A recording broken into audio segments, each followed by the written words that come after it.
आदाब आदाब नमस्कार।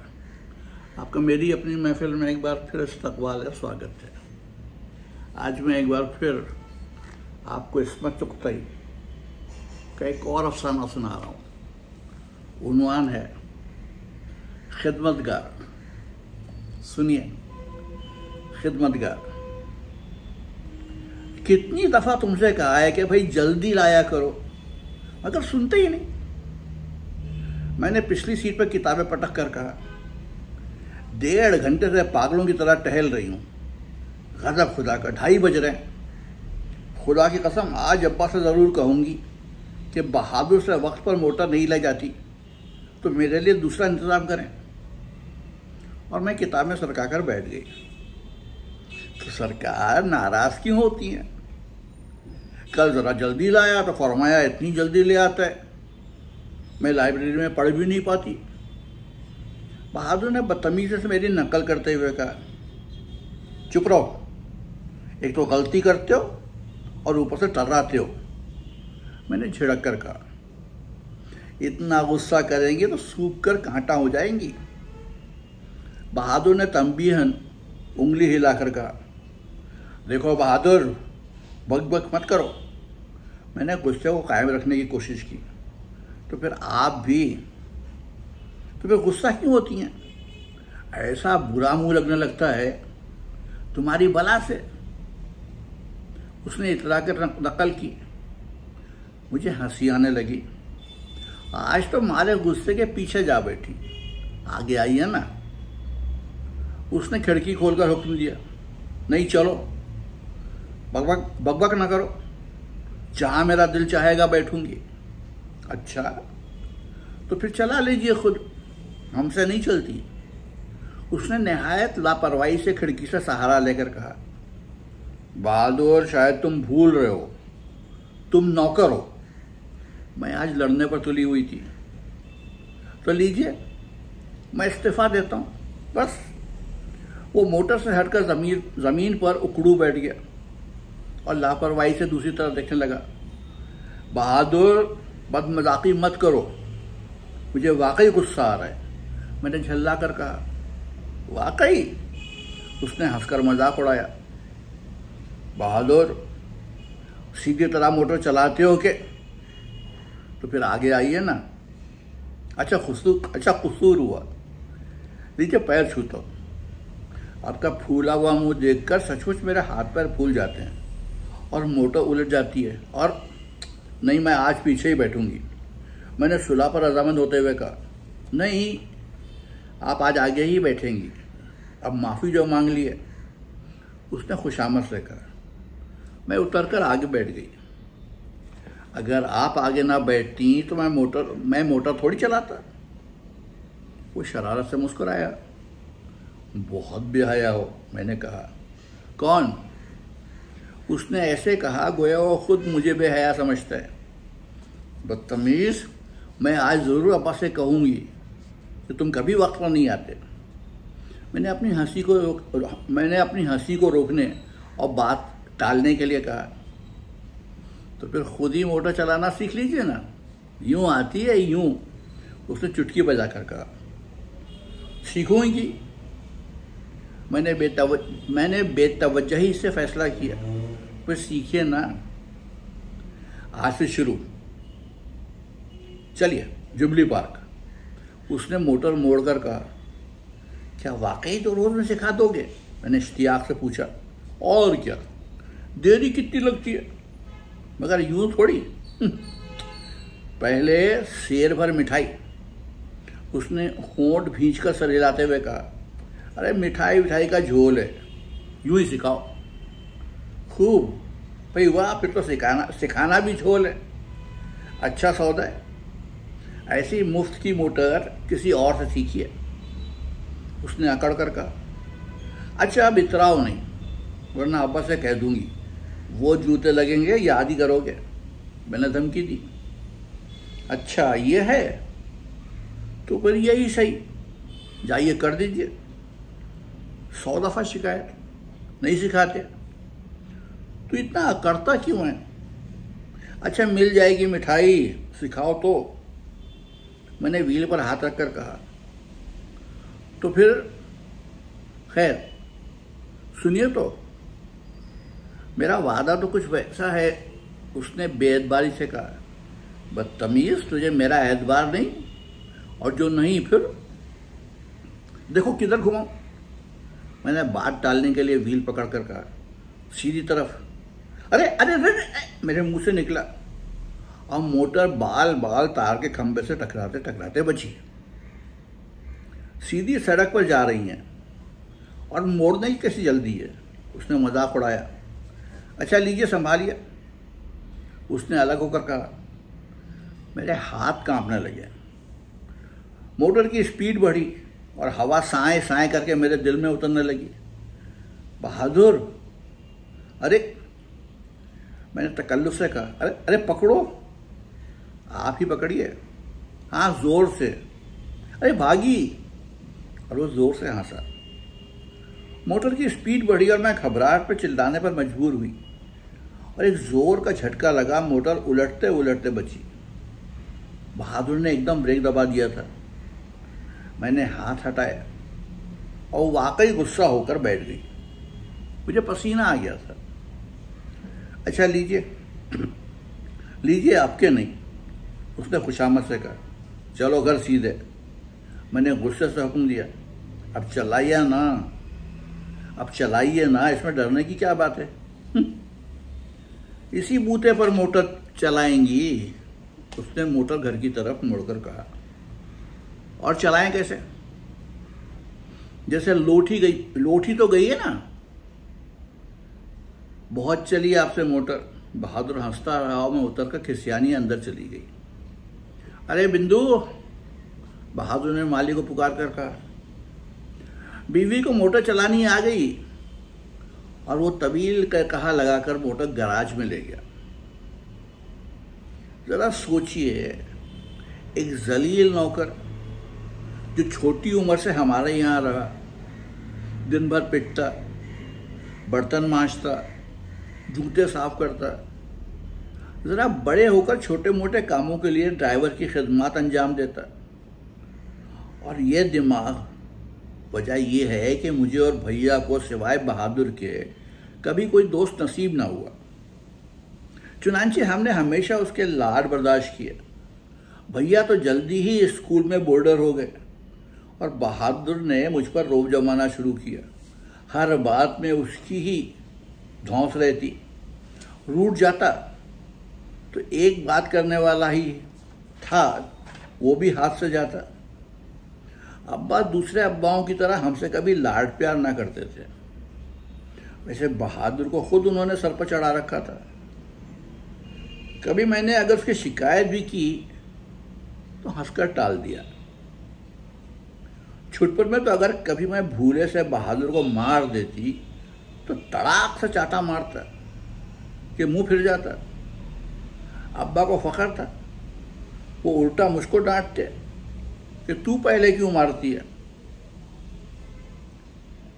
वैसे जब बहादुर का जी चाहता मुझे छुप छुप कर खूब ठोकता। भैया से भी वो बराबरी का ही बर्ताव करता।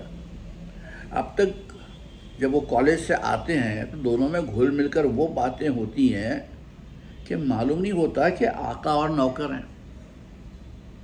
मोटर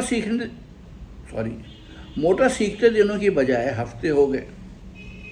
सिवाय लड़ने और सब्र करने के मोटर सीखते वक्त और कुछ ना होता। कभी सोचती भाड़ में जाए, तांगे में कॉलेज जाया करूंगी, मोटर ना हुई मुसीबत हो गई।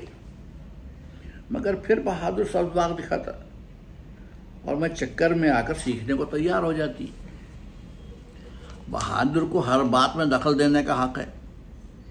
पढ़े ना लिखे, टूटी फूटी उर्दू आती है, उस पर यह जोर के उर्दू का अखबार घर में आना लाजमी। जहां मैं और अब्बा अपनी संजीदा बहस शुरू करते, बहादुर अपनी बदतमीज रायें पास करना शुरू कर देता। मेरी बात को काटता और मैं जल जाती। मगर अब्बा कहते ये खूब सियासियात को समझता है, इसे उल्लू ना समझो। बड़ी हंसी आती जब बहादुर साहब, मौला भिश्ती, नत्था धोबी और नन्नू चमार के लड़के और मस्जिद के मौलवी साहब के बीच में टूटी हुई ईंट पर बैठकर चीन और जापान, जर्मनी और ऑस्ट्रेलिया के मौजूदा ताल्लुकात पर रायज़नी फरमाते, ऊट पटांग, झूठ सच वाक़यात पर रोशनी डाली जाती। नन्नू नौजवान लड़का खुदकुशी और फरारी के वाक़यात जो उसे अजबर याद होते थे नहायत जोशीली आवाज़ से सुनाता। मौला को हमेशा हिंदू मुसलमानों की बाहमी जंगों का जिक्र सुनने में मज़ा आता था। उसका बस न था कि हिंदुओं को पीस डाले। नत्था वो हिंदू था मगर उसे फसादों से दिलचस्पी न थी। दूसरे वो मौला के तगड़े तगड़े बाजू देखकर ज़रा खुश मिजाजी रहना पसंद करता था। एक दिन मैं अखबार पढ़ रही थी कि बहादुर कमरा साफ करने आए। अखबार को झांक झांक कर देखना उनकी आदत है। उनके फटे हुए अखबार में तस्वीरें नहीं होती और इस वजह से उन्हें मेरे अखबार में झांकने के लिए नर्म होना पड़ता है। ये कौन है? वो एक तस्वीर को देखकर बोले, ये एक लीडर है। मैं नेकी के दम में थी। लीडर? ये लफ्ज़ उनके अखबार में कम आता था। लीडर? हाँ, मैंने मुख्तसर तौर पर कहा। बहादुर की गरज उनकी थी, मुझे मालूम हो गया। तो ये लीडर कौन होते हैं? ये तो जानवर लगता है। चुप चुप बदतमीज, ये बहुत बड़ा आदमी है। कोई 5-6 गज का? बेवकूफ़ हो तुम। वैसे ही तो नहीं जैसे लीडर साहब यहाँ आते हैं। कौन? वही जो परसों भी आए थे। अरे वो प्लीडर थे। बेवकूफ़, ये लीडर है। अच्छा, उसने बिल्कुल ना समझ कर कहा। यह रहनुमा है। ये रहनुमा? अच्छा, कुतुबनुमा यानी कंपस। वो इतराने लगा। तो तुम इसे नहीं जानते? नहीं, तुम्हारे अखबार में कुछ नहीं लिखा है। उसमें ऐसे बेहुदा लोगों का कहाँ जिक्र? 2 तो वर्क़े होते हैं। सारे अखबार में ज़्यादातर बस गज़लें होती हैं और आता भी तो बहुत दिनों में है। कैसे अफसोस की बात है कि कैसे अफसोस की बात है कि हमारे मुल्क जो जोहला अपने लीडर साहब को नहीं जानते। मैंने तासुब से कहा। तो इसमें मेरा क्या कसूर है? मुझे तो फुर्सत नहीं मिलती जो इन नुमा साहब के पास जाऊं। चौराहे तक जो जाने की मोहलत नहीं है। तुम जैसे इसके पास जा भी पहुंच सकते हो। मैंने हंसकर कहा। क्यों? क्या वो 7 तालों में रहता है? जी, वो तुम जैसे टटपुंजियों से नहीं है। सॉरी जी, वो तुम जैसे टटपुंजी से जरूर मिलेगा। हम टटपुंजी काहे से हैं? ये देखिए, बहादुर ने सीधे खड़े होकर कहा। वो बहुत बड़ा आदमी है। दूर से देख लेना ही उसे गनीमत है। तुम्हारी तो वहां तक रसाई भी ना होगी। ऐसे इसमें कौन से लड्डू लगे जो हम खा जाएंगे? दिमाग क्यों दिखाते हैं? क्या बहुत रुपया पैसा है? बहुत दूसरे, इन्हें रुपए की परवाह नहीं।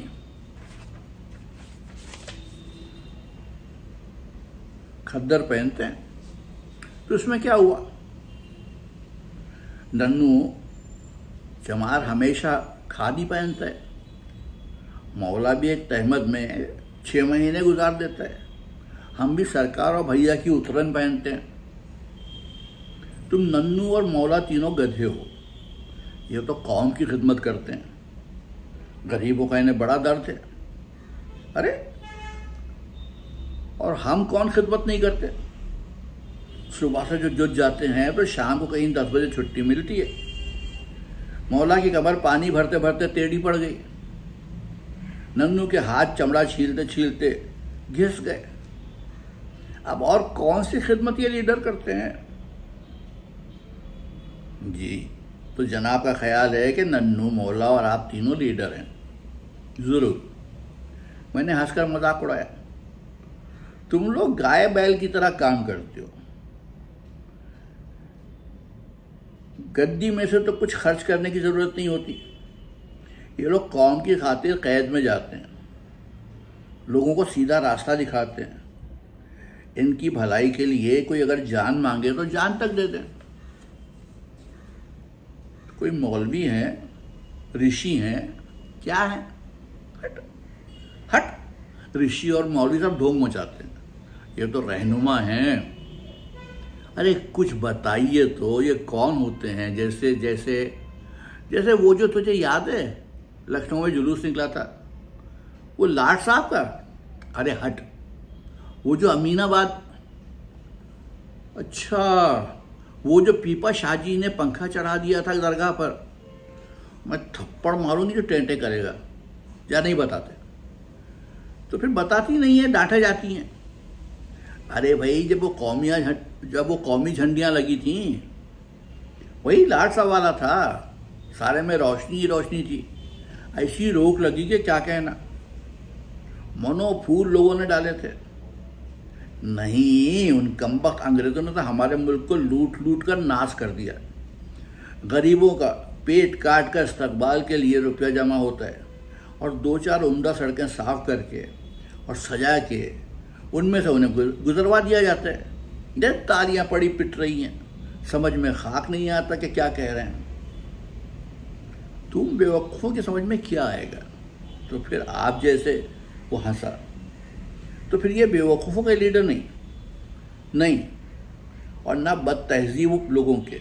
मैंने जलकर कहा, तो फिर हमें क्या ज़रूरत जो हम इन्हें कौड़ी भर भी धारें? भाई हमारा भी कोई लीडर होता। तुम तो समझते ही नहीं, तो फिर समझाइए ना। उसने आजिज़ होकर कहा, ये लीडर गरीबों के हमदर्द हैं। तुम्हारे पीपा साहब और तो मदारी शाह तो ठग हैं, लूट लूट कर अपना घर भरते हैं और ये गरीबों की रोजी की कोशिश करते हैं, उनके हुकूक दिलाते हैं। पीपा साहब के यहाँ भी तो आए दिन लंगर बंटता है। बहादुर ने दलील पेश की। हाँ लंगर बंटता है, पेट भरे पहुंच जाते हैं और कुछ नहीं। लो, पेट भरे क्यों पहुंच जाते हैं? अब मैं ना कुछ पहुंच जाऊं, आप ना चली जाए। बहादुर बोला, तुम समझ ही नहीं सकते, मैंने आज ही जाकर कहा। और जो कहता हूं समझाइए तो सुनती ही नहीं। क्या समझाऊं? कूड़ मगर। भैया हमारे हुकूक दिला रहे हैं, हमें गवर्नमेंट से नौकरियां दिलवाएंगे, हमारे लिए सीटें रिजर्व करवाएंगे। मैंने समझा ही दिया। सीटें कैसी? रेल की? कुंदे नाताराश बोला, भाई हट, मैं तुझे नहीं समझा सकती। अरे भाई सीटें कैसे बताऊं? असेंबली में सीटें। अच्छा अब मैं समझा। बहादुर ने समझने की कोशिश छोड़ते हुए कहा, अच्छा तो सबको डिप्टी कलेक्टर बना देंगे? और क्या, तब तो मजा है। मैं भी डिप्टी कलेक्ट्री में नाम डलवाऊंगा। जूते लगेंगे? मैंने हंसकर कहा, जी बहुत जूते लगे। और वहाँ वहाँ नन्नुआ का लड़का 9वें दर्जे में पढ़ता है, वो तो ज़रूरी डिप्टी बन जाएगा। तुम्हारे नन्नू और मौला ही तो डिप्टी बनने के लायक हैं। ज़रा सी गिरा में भी रखते हो, डिप्टी बनोगे। क्यों? इसमें क्या है? थानेदारी तो मैं ऐसी करूँ कि क्या बताइए। भला तुम जो ना जाने धुने हुए के जुलाहे और नन्मा चमार मजिस्ट्रेट बनेंगे। मैं हंसी। अच्छा तो फिर हम लोगों का जिक्र नहीं? और ये गांधी जी जो हमारे हैं वो क्या कर सकते हैं? वो मजबूर है। भला कैसे एक रजील आदमी को ऊंचे ओहदे दिए जाते हैं? तुम ही सोचो बहादुर। तो फिर क्या? फिर ये नौकरियां भी सिर्फ बड़े लोगों के लिए ही ले रहे हैं। लो भाई, अब रोटी कपड़े का ठिकाना भी नहीं और नौकरियां भी ना मिलें तो ये कैसे लीडर? इनसे अच्छे तो मदारी शाह हैं जो खाना कपड़ा दें। और फिर उनका कहना है तुम लोग जन्नत में अलग जाओगे। बहादुर ने जली हुई आवाज़ में कहा, बस खाना कपड़ा ही ज़रूरियात नहीं, इन जलील ख्वाहिशात से बुलंद तो आला और भी तो ख्वाहिशें हैं। ये ज़रूरतें तो सिर्फ हैवानात को हैं कि पेट भर लिया और भट्टे में सो गए। वाह, आप भी क्या कह रही हैं? अरे जब पेट भर के खाना न मिलेगा तो कोई जिएगा क्यों कर? जानवरों के चरने के लिए घास तो है और सोने को भट्टे तो हैं। बहुत से गरीबों को तो यह भी मुयस्सर नहीं। जानवरों को एक एक के दर भीख तो मांगना नहीं पड़ती। मैं खिसियानी होती जा रही थी। ये बहादुर बड़ा हुज्जती है, एक बात के पीछे पड़ जाता है। गरीबों की ज़िंदगी बहुत अच्छी होती है। मैंने फिलॉसफी छांटी, न किसी बात का गम न फिक्र, मज़े से खुली हवा में झोपड़ों में रहते हैं, रूखी सूखी मिलती है मगर चैन से, कपड़े की फिक्र भी नहीं सताती। बड़ी अच्छी है गरीबों की ज़िंदगी। आपको क्या मालूम उनको ये रूखी सूखी भी किन मुसीबतों फिक्रों के बाद मिलती है। ज़मींदार का जूता सर पर रहता है। कैसी बातें करती हैं भाई, खूब खुली हवा में मज़े से रहे। ज़रा आप तो 2 रोज़ मज़े उठाकर देखें, आंखें खुल जाएं। आप समझती होंगी झोंपड़ी में कोई सरकार का दौरे वाला डेरा है कि अंदर मज़े से मेज़ कुर्सी जमी हुई है और नौकर लगे हुए हैं। झोंपड़ी में भला तो पानी भरता है, दुनिया भर के कीड़े मकोड़े का डर, इस पर न बिस्तर न तकिया। बहादुर की आंखें चमकने लगी। मेरी आदत है कि बहादुर की दलीलों से खा कितनी ही कायल हो जाऊं, मगर कहती अपनी ही रहती हूं। मैंने बात टालने के लिए कहा, तुम तो जाहिल लठ, तुमसे कौन मगज मारे? पढ़ो लिखो तो दुनिया में कदर बढ़े। फिर आप पढ़ाती क्यों नहीं? उसने जिद की। देखिए, फिर मेरी भी कदर बढ़ जाएगी। उस दिन की बहस इस बात पर ख़त्म हुई कि अगर बहादुर ईमानदारी से मुझे मोटर चलाना सिखाएगा तो मैं उसको पढ़ाऊंगी। अभी चंद रोज ही पढ़ते शुरू हुए थे कि बहादुर को अपनी कदर बढ़ जाने का गुमान पैदा हो गया। बजाय नीचे बैठ के खाने के, कमरे से कुर्सी लाकर उस पर बैठ गए और किताब के वर्क नहायत इन्हमाक से उलटने लगे। उठो यहाँ से। मैंने उसका कान पकड़कर कहा, क्यों? क्या कुर्सी पर बैठना बुरा है? उसने आंखें फाड़कर कान छुड़ाते हुए कहा, हाँ, और मैं कुर्सी पर दराज हो गई। उठिए यहाँ से। बहादुर ने आहिस्ता से मेरे कान को छूकर कहा। मैंने उसे एक थप्पड़ लगा दिया। बदतमीज, आप ही ने तो कहा था कि कुर्सी पर बैठना बुरी बात है। उसके बाद उसने ऐसे जोर से मेरे कान मरोड़े, तुम नौकर हो और इस पर कुर्सी पर चढ़ते हो, तो क्यों नौकरों के कान चमड़े के होते हैं? बड़ी आप तो गांधी जी की चेली बनती हैं। अल्लाह कसम अब तक दर्द हो रहा है। तो क्यों गदावत करते हो तुम? क्या किया मैंने? तुम फिर इतने गंदे क्यों रहते हो? जरा अपने हाथ तो देखो। जैसे बैल के घर ने बात पलटी। क्या करूं? सारी उम्र बर्तन मांजते, जूतों पर पॉलिश करते गुजरी। ये देखिए कैसे गट्टे पड़ गए। अब मोटर का काम कुछ कम गंदा है। तुम्हारी रूह ही गंदी है। मैंने फैसला किया। कपड़े देखो जैसे साफी। इतने से रुपये, अम्मा, बहन और उसके 5 बच्चे, इतने कपड़े कहाँ से बनाऊं? और ये जो बाल झबरे कुत्तों की तरह आंखों पर पड़े, ये मैंने उसके सर के सुर्खी मायल बालों को पकड़ कर हिलाया। और जो मांग पट्टी करूं तो सरकार जूते मारकर निकाल दें। सर मुड़वाऊं तो भैया वो टेपें लगाएं कि भेजा कल पड़े। दूसरे ऐसी फिक्रें लगी रहती हैं कि जी नहीं चाहता। उसने बड़ी संजीदगी से कहा, तुम पढ़ोगे भी या मेरा सर ही खाए जाओगे। वो खामोशी से पढ़ने बैठ गया। रशीद अब्बा के बेतकल्लुफ़ हमउम्र दोस्तों में से थे। मुझसे उन्हें बचपन से बेहद लगाव था। मैं उन्हें रशीद चचा कहा करती थी। वो मुझे बहुत छेड़ा करते थे। वो बड़े जिंदा दिल और खुश तबीयत इंसान थे। मुझे दिल भी करते थे, लेकिन मेरी ज़रा सी बात भी वो बड़ी मुसर्रत और गुरूर से मानते थे। उनकी ज़िंदगी हमेशा एक मुजर्रद ही जैसी गुजरी। वालिदैन ने बचपन में ज़बरदस्ती शादी कर दी, 2-3 बच्चे हुए, और फिर जो बीवी से अलहदगी हो गई तो मिलाप नामुमकिन हो गया।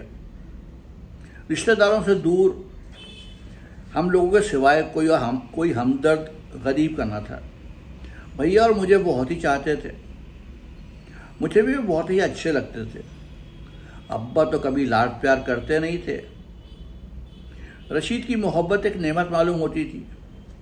वो चंद रोज़ के लिए आ जाया करते थे तो उनके आंसू आ जाया करते थे। उन्हें आए हुए कई रोज़ हो गए थे। उन्हें मुझसे बहुत सी बातें करना थी, और बजाय घर में बैठने के कहीं बाहर कार में जाएं। सुबह ही सुबह जो बहादुर मेरे कमरे में आया तो मैंने पूछा, रशीद कहाँ है? बहादुर ने शरारत से अपनी जेब में झांका, फिर दूसरी में हाथ डाला, फिर हंसत से मुंह बनाकर हाथ और सर हिलाया, गोया कहता नहीं मिलते, खो गए। बताओ कहाँ गए? मैंने हंसी रोकने के लिए कहा। पहले तो बताइए कि आप हमें आजकल पढ़ाती क्यों नहीं है? बहादुर ने कमर पर हाथ रखकर पूछा। नहीं पढ़ाती, पहले बताओ। नहीं बताते, पहले पढ़ाओ, उसने फौरन कहा। उसकी कमीनी आदत से वाकिफ हूँ, इसलिए नरमी से कहा, पढ़ा दूंगी भाई, आज मेरा दिल नहीं चाहता। तो फिर मैं भी बता दूंगा, आज मेरा दिल नहीं चाहता। उसने मेरा पर जोर देते हुए कहा और जाने लगा। ठहरो बहादुर, वो मुड़ गया। बात यह है भाई, मेरे सर में दर्द है, इसलिए आज तो नहीं, हाँ कल पढ़ा दूंगी। बात यह है भाई, मेरे सर में दर्द है, इसलिए आज तो नहीं, हाँ कल पढ़ा दूंगी। वरना कल उतार कर बोला। वो बिल्कुल जाने वाला था। अच्छा बैठो, मैंने कहा, और वो मेरे सामने पालती मारकर बैठ गया। और किताब? मैंने पूछा। और ये आपके रशीद चचा? उसने लफ्ज़ चचा को बिन बिगाड़ कर बिल्कुल बेतुकेपन से कहा। जरा मोटर तेज करो, बस घिग्गी बन जाती है। अरे इतनी तेज क्यों हाँकता है? बहादुर ने मस्खरी सूरत बनाकर रशीद की नकल करते हुए कहा। तुम्हें पढ़ना है? नहीं तो निकलो मेरे कमरे से। चलो, मैं नहीं पढ़ाती। ये लो, बिगड़ गई। अरे बुज़दिल नहीं है तुम्हारे रशीद चचा। उसने फिर लफ्ज़ चचा को वाज़े तौर पर कहा। मेरा जी जल गया, मगर कुछ कहते बनना पड़ा। बहादुर भागो यहाँ से, मेरा दिमाग ना चाटो, मैंने आजिज़ आकर कहा। आज वो? उसने परवाह न करते हुए कहा, मगर फिर रुक गया। क्या? मैंने पूछा। कुछ नहीं, आपके तो सर में दर्द है। वो जाने के लिए उठा, फिर रुक गया। क्या? मैंने पूछा। कुछ नहीं, आपके तो सर में दर्द है। वो जाने के लिए उठा। तुम रशीद के लिए क्या कह रहे थे? मैंने अपने शौक को छुपाते हुए कहा। हाँ, अब उनका जो जिक्र है तो जल्दी पूछ रही हैं, नहीं बताते, जाइए। वो दरवाजे की तरफ चला, फिर बोला, आज जब वो बरामदे में खड़े थे तो मैंने गौर से उन्हें देखा। कैसे बेहंगम लग रहे थे। बुढ़े हो गए, मगर सुना है शादी के बड़े शौकीन हैं। मैं खिसियानी हो गई। रशीद 6 साल से मुझसे शादी करने के लिए कूशां थे। मैंने सोचा, दरवाजे के पास जाकर बोला, मैंने सोचा भाई कैसी बदकिस्मत वो लड़की होगी जिससे इनकी शादी होगी। पैमाना छलक गया। मैंने मेज़ पर से सॉरी, मैं पैमाना छलक गया। मैंने मेज पर से रोकर सर उठाया और हुक्म दिया, निकलो। बहादुर मेरे कमरे से वो चला गया, लेकिन फौरन फिर आकर कहा, और हाँ, वो फाटक के पास खड़े आपका इंतज़ार कर रहे हैं। उन्होंने मुझे आपको बुलाने के लिए भेजा था। चलती हैं आप या जाके कह दूँ नहीं आती, सर में दर्द है। फिर वो चला। क्या बताऊँ मेरा किस कदर जी जला। रशीद ने मुझे बुलाने को भेजा और ये यहाँ बातें बनाने लगा। मैं आ रही हूँ, मैंने कोट पहनते हुए कहा। मैं तो कह देता हूँ तबीयत ठीक नहीं है, बुखार आ रहा है। वो मुस्कुराता हुआ तेजी से चला। नहीं, मैंने डांटा और जल्दी से मुफलर लपेटती उसके पीछे चली। तेज आइए वरना फिर नहीं ले जाएंगे। उसने मेरी तरफ देखकर ताना दिया। रशीद जल्दी से टोपी घुमाते हुए आगे बढ़े। लीजिए सरकार, आ गई, उसने फतेहमंदाना आवाज़ से कहा। कहती थी नहीं जाऊंगी, सर में दर्द है। मैंने कहा चलिए भी, शहर को चलिए तो सब ठीक हो जाएगा। उसने मक्कारी की। रशीद का चेहरा चमक उठा और वो हस्बे आदत मेरी नब्ज़ टटोलने लगे। मैंने जलकर कहा और कार में बैठ गई। बहादुर ड्राइव करने लगा। इतनी तेजी से मोटर स्टार्ट की कि मालूम हुआ भूचाल आ गया और खंबे से मोटर जरा ही बचकर निकली। अरे, रशीद ने आंखें फाड़कर कहा, ठीक से नहीं हाँकता। सामने लगे हुए शीशे में मैंने बहादुर की हंसी रोकने की नाकाम कोशिश का मुताला किया और मैं जल गई। रशीद ने कितनी मरतबा कहा है कि भैया हाँकना कहाँ का लफ्ज़ है। कोई मोटर ना हुई, तांगा या छकड़ा हो गई जो हाँकी जाए। वो फौरन खुशमिजाजी से कहते हैं मेरा मतलब चलाने से है। मुझे उनकी बातों से नफरत है। बातों में ख्याल भी ना आ रहा, बहादुर ने मोटर खड्डों और नालियों वाली सड़क पर डाल दी। ऐसा कि बात करना दुश्वार हो गया। जोड़ हिल गया। अबे इधर कहाँ ले आया, रशीद बोल रहा है। अरे तो आपने रोका भी नहीं, उसने उल्टा इल्ज़ाम दिया। खैर आगे सीधी सड़क है। मोटर लुढ़कने लगी। 4 मील गए मगर सीधी सड़क का खाक पता नहीं। रशीद के मुंह से बात ना निकल रही थी, मुझे भी सिर्फ हंसी आ रही थी। अरे भाई वो तेरी सीधी सड़क किधर है, रशीद ने पूछा। भूल गया, ये सड़क तो 18 मील तक खड़खड़िया ही चली गई है। क्या मोड़ूं? और नहीं तो क्या मार डालेगा, रशीद भिन्न है। यार तुम तो बस वही हो। लेकिन जोड़ हिला डाला। रशीद ने अपना सर मेरे सर से टकराने से बचाकर कहा, शहर क्या खाक होती। सारे रास्ते तोतों की तरह अड्डे पर पंजे जमाए बैठे रहे। सर फूट जाने का अलग डर। गद्दियों पर उचकते उचकते थक गए। मालूम हुआ सैर नहीं बल्कि कुश्ती लड़कर आ रहे हैं। बहादुर ने फतेहमंदाना मुस्कुराहट से मुझे देखा, गोया कहता है कि देखा कैसी सैर करवाई। शाम को कहाँ चलेगा, 5 बजे मोटर निकाल लूँ, उसने तड़ाक से खिड़की बंद करते हुए कहा। अबे हट, हम क्या मरने के लिए तेरी मोटर में जाएंगे, रशीद ने कहा। रशीद हमेशा बहादुर से बदतमीजी से बोलते। उन्हें बड़ी शिकायत है कि यह नौकर होकर ज़रा भी मुहज़्ज़ब नहीं। अब्बा ने सर पर चढ़ा लिया है, बेहुदा है, किसी दिन ठीक कर दिया जाएगा। मगर बहादुर खाक न समझता बल्कि सिर्फ शरारत से मुस्कुराकर और भी मजाक उड़ाने पर तुल जाता। वो उतर कर बाहर ही बैठ गए। रशीद को मेरा इतना ख्याल रहता था कि अगर ज़रा सी चीज़ खरीदते 100 मरतबा मेरी राय लेते। उनकी कोठी और फर्नीचर मेरी ख़ास पसंद का था। मोटर हमने खुद जाकर दिल्ली से ख़रीदी, जिस पर खूबसूरत हल्के में मेरा मोनोग्राम बनवाया था। हर चीज़ पर मेरा मोनोग्राम था। सारे नौकर मेरी पसंद से रखे जाते और निकाले जाते थे। रशीद के कपड़े और मुख्तलिफ़ चीज़ें उमूमन मेरे पसंदीदा रंग के होते। उन्होंने कभी मेरी मुखालफत न की। जब मैं छोटी सी थी जब से वो मुझसे डरते थे, मुझे छेड़ते और जब मैं खफा हो जाती तो बेचैन हो जाते। उन्हें इसमें मज़ा आता और मुझे अब तक उनसे रूठ जाने की आदत है। एक दफ़ा उन्होंने मजाक में मेरी चांदी की चौड़ी मछलियों वाले हौज में फेंक दी। मेरी चांदी की चूड़ी मछलियों वाले हौज में फेंक दी तो मैं 10-12 ढोंग वहीं मचल गई। बेचारे फौरन कोट उतारकर पानी में उतर गए। मुझे अब तक याद है कि वो कितने अच्छे मालूम हो रहे थे। सब स्काई उनकी टाई बालों में बेतरह उलझ गई थी और सारे जिस्म पर सड़ी गली पत्तियां चिपकी हुई थीं। उन्हें तकलीफ पहुंचाकर मेरे दिल में गुदगुदी सी हुई थी।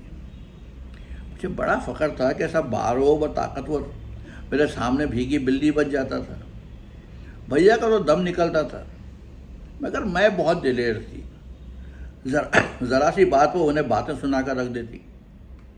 उल्टे खुश होते। मुझे टाइफाइड हुआ था। रशीद ने अपने पेशे की सारी तरकीबें मुझे मोटा करने के लिए सर्व कर दी।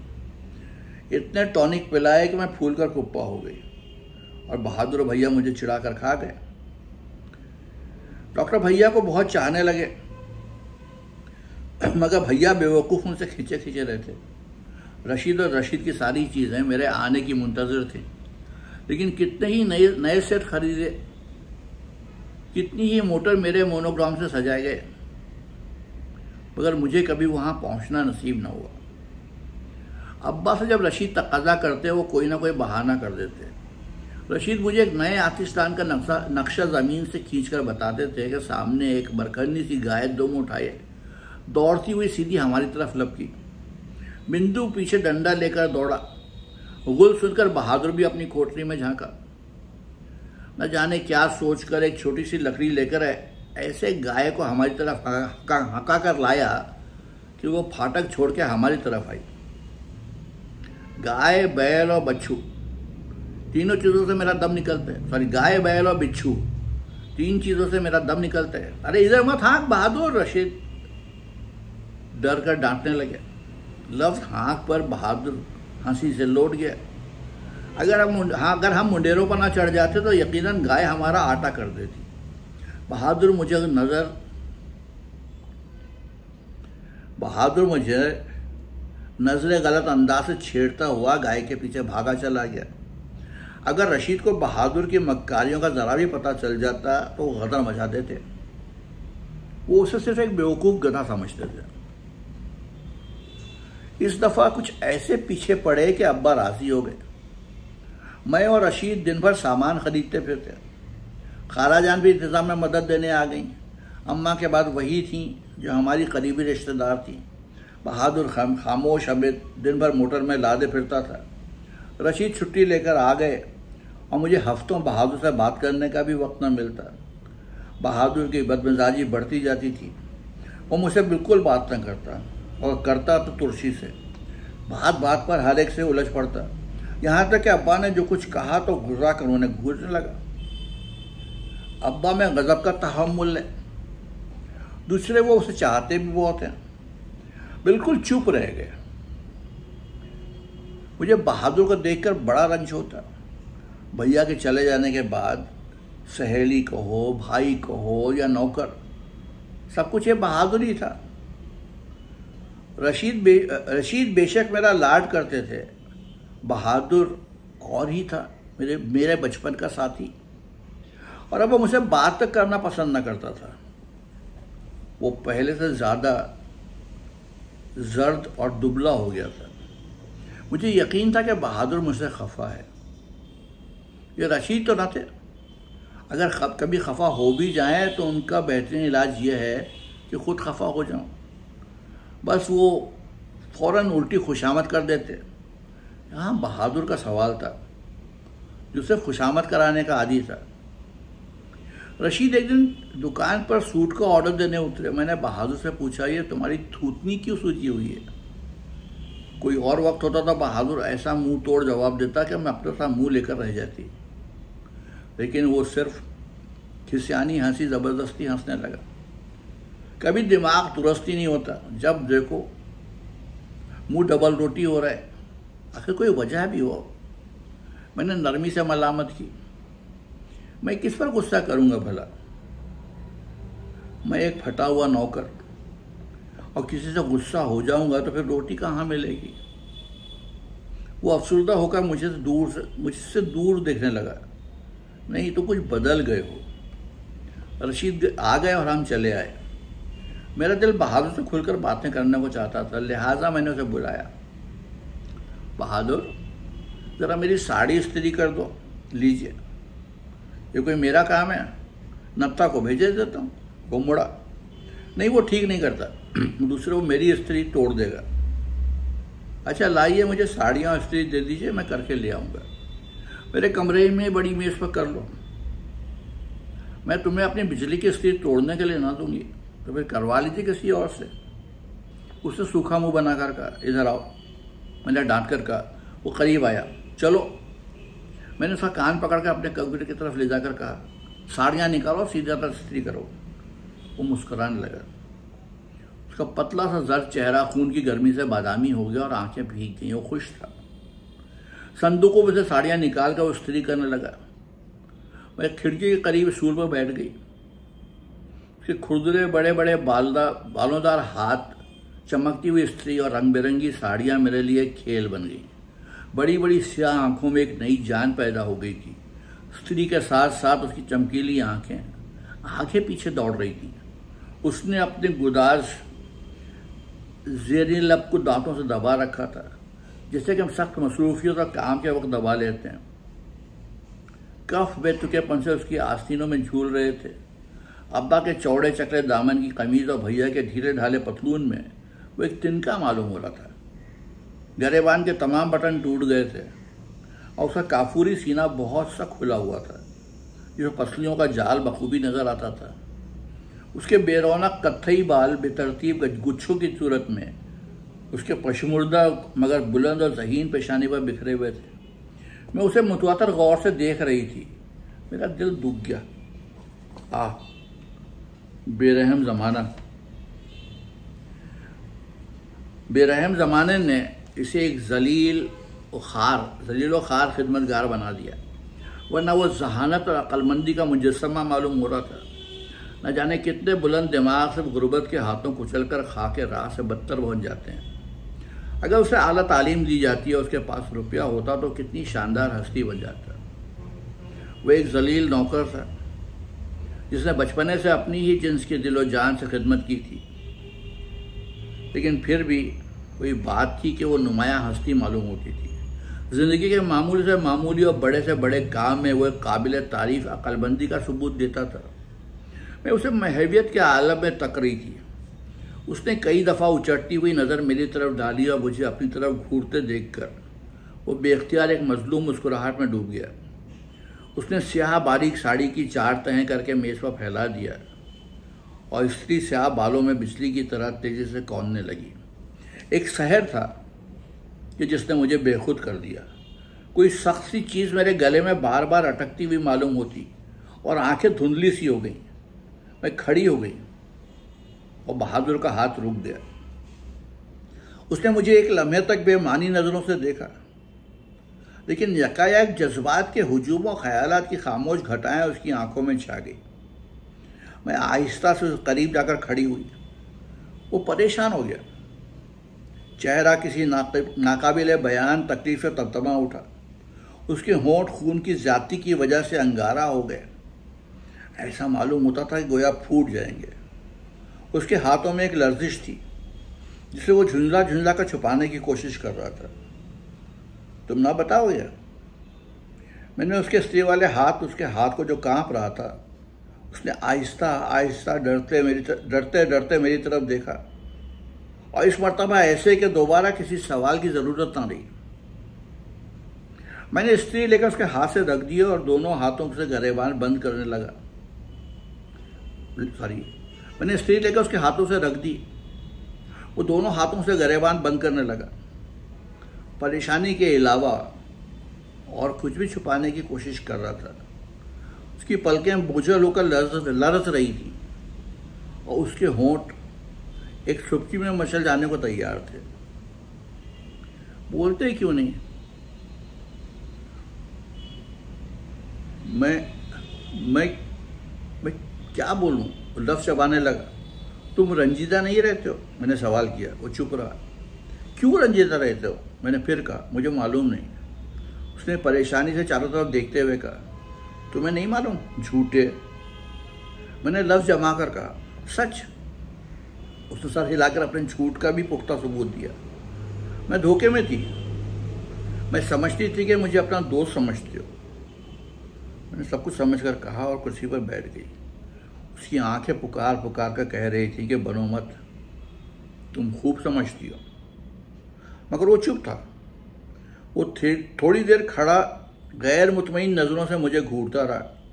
उसने चाहा कि बाहर चला जाए, लेकिन फिर एकदम उसका वही गुस्सा और जुनून औद कर आया। वो तेज़ी से मेरी तरफ झपटा और मेरे सामने इतने करीब आकर रुका कि मैं समझी कि वो ज़रूर मेरे ऊपर गिर पड़ेगा।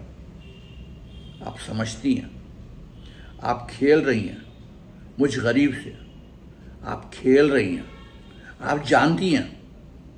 और वो झुंझलाकर अपने होंठ चबाने लगा। आंसू बेख्तियार बगावत पर आमादा हो गए। मैंने उसकी तरफ हाथ उठाया। वो खामोश मेरी तरफ थोड़ी देर तक देखता रहा। खामोश अफसानों की ज़ख़ीम जिल्दें मेरे सामने खुल आईं।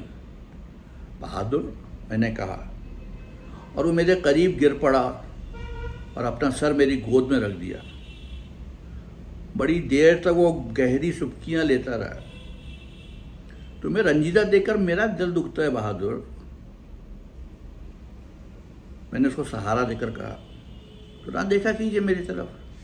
उसने गुरूर से कहा, ना देखा करो तुम्हारी तरफ। मैंने गोया खुद से कहा, हाँ क्या फ़ायदा? क्या हर काम इंसान फ़ायदे के ख्याल से ही करता है? हाँ, और जो नहीं करता वो दुख उठाता है। क्या दुख बहुत बड़े कठिन होते हैं? हाँ, एक भूखे नंगे खिदमतगार के लिए। उसने उंगलियां चटका कर कहा, और जो भूखे नंगे खिदमतगार नहीं होते उन्हें क्या दुख नहीं होता? क्या उनको भी दुख होता है? वो उम्मीद भरी आवाज़ में बोला, सीधा हो बैठा। हाँ, वो भी क्या अपनी टूटी हुई कोठरी नहीं, मेरा मतलब है साफ सुथरे कमरे में छुप छुप कर रोया करते हैं। उसकी आंखें चमक रही थीं। हाँ, और क्या वो भी एक अमीर और ताकतवर इंसान को देखकर वो कि जब वो उसको देखते हैं तो घंटों चला करते हैं। उसने चबा चबा कर बेतरतीबी से कहा, कौन से ताकतवर अमीर इंसान को? रशीद को? मैंने शरारत से कहा, हाँ, और वो शर्मिंदा होकर जोर से हंसा। तुम ताकतवर इंसान की यही पहचान नहीं कि वो मोटा हो और बहुत सा रुपया रखता हो। बाज बल्कि मैं अल्फाज ढूंढने लगी। बल्कि उसने शौक से पूछा, तुम बेवकूफ़ हो। मैंने उसे दूर ढकेल कर कहा, आका और खादिम का रिश्ता कभी का टूट चुका था। उसके बाद चंद दिन कैसे गुजरे शायद उनके बयान करने की ज़रूरत नहीं। बस इतना कहना काफ़ी है कि मुसलसल खफगियाँ और ख़ुदकुशी की धमकियाँ चलीं और आंसुओं की नहरें बह गईं। अब्बा उतने ही संजीदा और खामोश रहे। रशीद की नई कार पर मेरे ये मोनोग्राम की जगह एक स्याह टप्पा नज़र आने लगा। उन्हें अब छुट्टी बिल्कुल नहीं मिलती। मैं कॉलेज बराबर जाती हूँ। बहादुर वक्त पर मोटर अब भी नहीं लाता, बल्कि हमेशा जल्दी लाता है। तो ये था अफसाना खिदमतगार। लंबा अफसाना है, तवील अफसाना है, लेकिन अगर आप देखें, गौर से सुने, तो बेहद खूबसूरत अफसाना है।